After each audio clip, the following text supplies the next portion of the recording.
దయచేసి ఎవ్వరికి విరుద్ధంగా మాట్లాడద్దండి. నాబాలు అబగేలు భార్య నాబాలు ఏమన్నాడంటే, దావీదు ఎవడో అని దావీదు ఏం చేశాడు తెలుసా? నాబాలను చంపేద్దామని వచ్చేసాడు. నాబాలని చంపేద్దాం. అదే దావీదు మాంగారు చంపుతుంటే మాంగారు మీద ఏమైనా విరుద్ధంగా లేచాడా? మాంగారం దేవుడు అప్పచెప్పేసినా కూడా ఇదిగో శంగు కోయడనే బాధపడ్డాడు.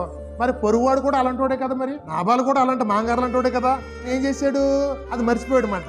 ఇప్పుడు దేవుడు అంటాడు, దావీదు నా ఇష్టానుసారుడు, నా ఉద్దేశములను నెరవేర్చేవాడు అని దావీదు కోసం సాక్ష్యం ఇచ్చిన అపొస్తలుల కార్యంలో.